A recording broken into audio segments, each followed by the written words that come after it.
समाचार अब तक, सत्य का साहस। निवडणूक तोंडावर येताच मतांसाठी योजना आखली जात आहे। बहिणींना फसवण्यासाठी ही योजना आहे। मतांची झाली कडकी म्हणून बहीण झाली लाडकी।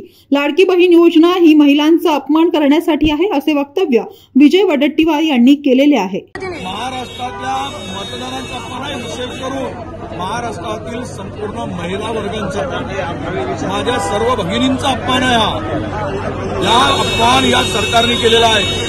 माझ्या भगिनींची या सरकारने आता माफी मागितली पाहिजे।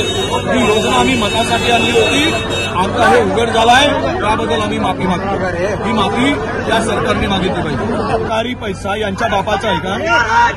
रवी राणाच्या कमाईचा आहे किंवा या सरकारच्या मुख्यमंत्र्यांचा उपमुख्यमंत्र्यांच्या कमाईचा आहे? योजना केवळ आता यांची नीती ही कुनीती हे आता स्पष्टपणे दिसत आहे की निवडणुकीच्या मतदानासाठीच ही योजना या नालायक लोकांनी आणली आणि बहिणीला फसवण्याचं काम केलं।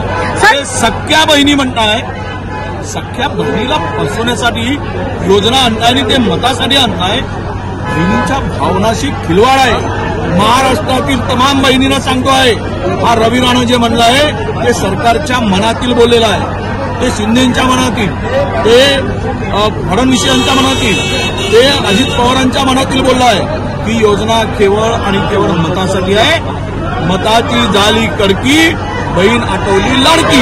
आणि हा जो बोललाय रवी राणा, हा बेमान माणूस बहिणीला फसवण्यासाठी जे काही लोभ देतो, प्रलोभन दाखवतो आणि 1,500 रुपयामध्ये मत घेण्यासाठी काय याला वाटलं की आमच्या बहिणी विकावं, आमच्या बहिणी या 1,500 रुपयाला मतदान विकतील? एवढा खरंता नालायक माणूस हे राजकारणात पाहिला नाही।